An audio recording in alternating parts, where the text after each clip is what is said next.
Ladies and gentlemen, welcome to round 2 of Pro Play Tour Las Vegas. I'm Alex Simo, joined by Mr. Joseph Rothschild, and we're going to bring you guys a more, I wouldn't exactly call this meta matchup by any stretch, but it's being piloted by two very skilled players. So we're going to have Ivan Collins, some of you guys may know him as 3 Stacks from YouTube, playing his patented 60-card Pendulum list. Oh, wow. Made the top 64 at the North American World Championship qualifier with this, and he's basically just known for this. He's one of the pioneers of this particular 60-card incarnation of it. Going up against a Las Vegas local, Dylan Cohen playing Magical Musketeers. Simo came over and said to me, "You are going to love me." He's taken a look at this list, and suffice to say, there's a significant amount of spice in it. Yeah, it's going to be interesting. Like, it's Magical Musketeer, but his side and extra have some very interesting choices that are not typical of this type of deck. And I'm just, when I saw these two were playing, and it's like, you know, we're going to see tons of Orcust all day, right? We're For sure. Yeah, so I'm like, let's just do this, and thankfully they agreed to it. But I'm not going to keep you guys in suspense any longer. Let's just go ahead and get right over to them. So the first thing you'll notice is that Ivan is flexing. Wow, that is 5 World Championship sleeves, I believe. Congratulations, sir. So now what's interesting here is Magical Musketeer wants to go second, right? Yeah, and Pendulum wants to go first. Yeah, so they don't even have to roll the die, assuming that Dylan's not playing a going first build, which I'm pretty sure we've kind of gotten to the point where Magical Musketeer just wants to blind second. Right, of course. Dylan just putting his hand down. Go as far as you want. I'm going to summon a bunch of cards. And so, yep, Ivan's going to start things off here. So we're going to go ahead and see a Servant with a Terraforming. Probably a good way to start things off if you're playing Pendulum. For sure. So Terraforming can get a couple of things here.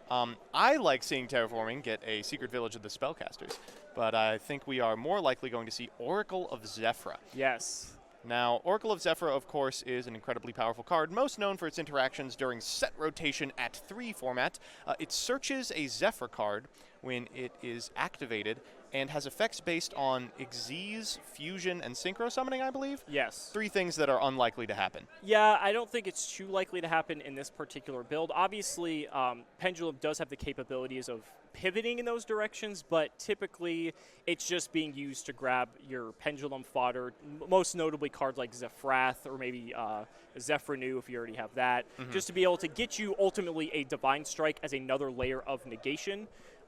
Ivan's deck is capable of assembling some absolutely disgusting boards, and it's... Ooh, we're going for the Zephyrenew here, I believe. That either telegraphs there's a Zephyrath already, or that he's not interested in pursuing a line like that. So Zephyrenew, when it's Pendulum summoned, he will be able to add a, I believe it's a Zephyr spell or trap. Yes. Yes, and that's it's going to be Divine Strike in most instances. While Divine Strike is usually searched, routinely you'll see people search Zephyr Providence, which is the archetypal Rhoda that protects them from destruction. So there's Endy. Yep, Master's going to go to Scale. That's going to put Servant up to 3 counters here, and that will be enough to trigger her effect. Are you going for Jackal King here? I think if you're trying to... Well, it depends, right? Because if Dylan won the die roll and forced Ivan to go first, then do you purposely know he's playing a go second deck, so you might be thinking he's main decking Nibiru? I mean, I think Jackal is just the safest play. Right. And it looks like that's what he's going to go for. I think this is correct. My Nibiru senses would certainly be tingling if my opponent goes, yeah, you can go first. So Jackal King hits the field. Both have 1 spell counter on them. We're going to normal summon Time Gazer. 60 cards, and he still ends up in the opening hand. What a guy. This has been my experience with Time Gazer. I'm glad to see it's universal. Now, it's not the worst. Obviously, it's not ideal, but, you know, it's something that Ivan is still going to have to deal with here. He does have a line with Electromite. We know he has the Zephyrenew still in his hand, so he has at least 1 negation just solely based off of that. So now we're going to see Electromite use its effect. That is going to resolve. Okay, that's important. Resolving the effect of Electromite means that he'll be able to add any number of extremely powerful cards to his hand. I'd like to see maybe Zephyrath here, but I don't know how many more Zephyr cards are available in deck. It depends, right? Because if he already has a Zephyrath, then I mean, there's Chronograph is obviously not an option here because he already has the Time Gazer, so like you're not going to go there. He's going to go Dark Worm. Okay, that's fair. You can Pendulum summon Dark Worm, and then that will allow you to get your Gate 0, so that's another plus. If nothing else, it represents 2 cards, whereas everything else represents 1. So taking a quick look at the extra deck there. He's going to go ahead and scale the Zephyr New. That's something you don't see often. No. Then, of course, we'll pop it for Electromite. Now that makes perfect sense. He's going to go ahead and get the Servant back to his hand. And we'll draw a card off the top Yep. and likely scale one of these low ones before we perform a Pendulum summon. Yeah, probably the Servant. Servant is the low scale here. That's going to tick the Jackal King up a few more counters. He's got plenty of counters for negations here. Now we've got 2 zones from the Electromite, so we're going to go Dark Worm and Zephyr New. That's going to form a chain, possibly a Pendulum Anything from from hand. Yeah. Magister. Magister, as I found out. Oh, and Reflection. Oh, and Reflection. Wow. So we're going to chain in a way that beats Ash Blossom, to which Dylan will say, yeah, fine. So now we're going to go ahead and get 2 cards here. We're going to get a Gate 0, and we're going to get ourselves a Divine Strike. Yeah, there it is. So something that I found out recently is Magister has an on-field quick effect. It's able to tag into an Endymion from deck, which is a huge problem for decks that don't have a way to out it and force the activation early. Yes, typically they're going to tag into Reflection. Yep. Just to get like that bounce sort of effect. It's kind of Kieran. It is. And now here's an Appaloosa for, I believe. 3? Yep. Yep, looks like it. So now there's 4 monster negates on the field. Oh, it's just going to get worse from here. Yep, because now we're going to go ahead into the Guard Dragon combo. Who said these cards were dead? Ugh. Not enough people. They won't be dead until we ban Elpie, until we ban Dragon as a typing. A quick look at Appaloosa to make sure it's a dragon. So now we're going to summon the Sloth. Amorphage Sloth. You know, again, Ivan's playing a 60-card Pendulum list, so he's going to have some haymakers, and Sloth is definitely a good one. He's gonna point to Sloth before activating Divine Strike, and then pass it he's back. just going to pass. So this seems pretty good. It's okay. One thing I'm worried about is it's actually not particularly strong against. Oh, As you were saying. well, never mind. Is that a concession this early? I actually love it. I think that's a smart approach, right? I mean, I think that board is very difficult for Dylan to break.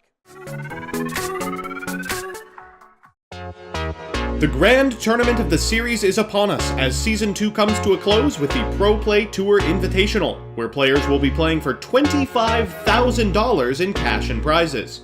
Still not qualified? Last chance qualifiers will occur on day 1 of our 3-day event, and we'll fire every 8 players, awarding a box in prizing and invites. Be ready to play a few, because LCQs are only $10. Saturday is day 1 of the main event with a top competitor playoff following on Sunday. Stick around for day 3, where we will have team events as well as a variety of side events. For more information, visit ppgeventmanagement.com and come play with the pros. They're strong, but their strength is in their recursion. Exactly. Whereas these Pendulum lists, for instance, are able to just pretty much vomit their hand out on turn 1, and then it's like if you can out this, then you win the game. And I think that's like kind of the delicate dance that if you're playing a going second deck, you have to consider. Yes, you're going to see a lot more Orcus in the field, but when you come up against these heavy combo decks, you better hope you have the going second tools. Dylan's opting to go first. I think this is wow, just setting 1. Yeah, I really don't like it Wow. for the reason that you can see. But look. Is that a Dark Ruler in Ivan's hand? Was it? Oh, I guess we're going to find out. But, yeah. Oh, there's a Dragon Shrine. That's a pretty good one. Shrine and, oh, man, Shrine Servant. So, going to send the Dark Worm.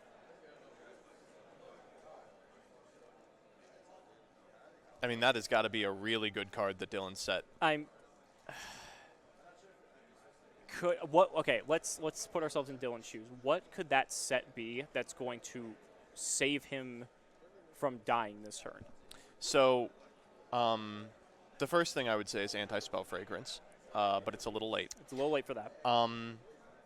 What sort of floodgate can just absolutely... How good is Imperial Order? He's let Zephyrath resolve, and Yeah. he let the Dragon Shrine resolve, so it can't be that. Yeah, so Zephyrath resolve sending the Zephyr New to the extra monster zone. Just a Pendulum summon of 1 here on the Zephyr New. So There can be only one maybe, but it does nothing against this board. on this particular board, it's going to go ahead and grab the Zephyr Providence, which is the in-archetype reinforcement of the army, so he's going to get to recruit. That's going to take Servant up to 3. Now, notably, Providence, I believe, searches any Zephyr card, which includes Oracle. Yep. Very fun. So now we've got a Zephyr Nui that resists Destruction, an Oracle. We've got Servant and at least 1 negate. I mean, if you're in Ivan's hand, this is an Electromite board, or a board without Electromite that is actually, you know, probably fine. Thing is, I wouldn't count Dylan out of this. I've played against him before, and he has a very good poker face. And when you think, like, you know, when you see something like this and you're like, oh, wow, I should probably have it, he can actually, you know, he would surprise you. So I wouldn't underestimate him in this case. Oh, definitely not. Notably, Ivan had the ability to go into an Electromite and elected not to. Rather, Pendulum summoning 1. I think maybe fearing that set card is like a Solemn Strike. And we've seen in past Pro Play tours, some Pendulum players have not respected Solemns and literally lost. Oh, been completely devastated by something like a Judgment eating every single relevant card in their deck.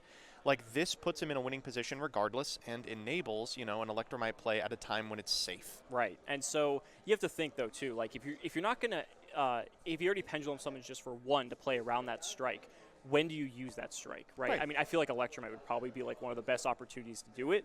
So it's very difficult to figure that out here. We're going to go for the Zefraxiton, it looks like. So it looks like Ivan's looking to pop that back row if at all possible. He's going to pop the gate 0, add Zefraxiton to his hand, and that will allow him to draw a card here.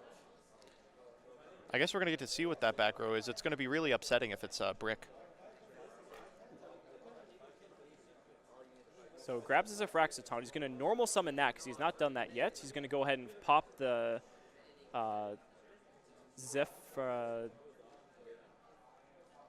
Zefrath, and he just scooped it up. Okay, well, another fantastic game of Yu-Gi-Oh! Featuring a significant amount of interaction. Wow. Still looking to earn your invite to the $10,000 cash prize Pro Play Tour Invitational on January 24th through 26th in Orlando, Florida? Well, why not attend a Pro Play Tour qualifier at your local game store? Participating stores can host PPT qualifiers with their official Pro Play Tour Store Challenge Kit. Interested in hosting a PPT qualifier of your own? Visit ppgeventmanagement.com to learn how your local game store can qualify to host Pro Play Tour qualifiers today.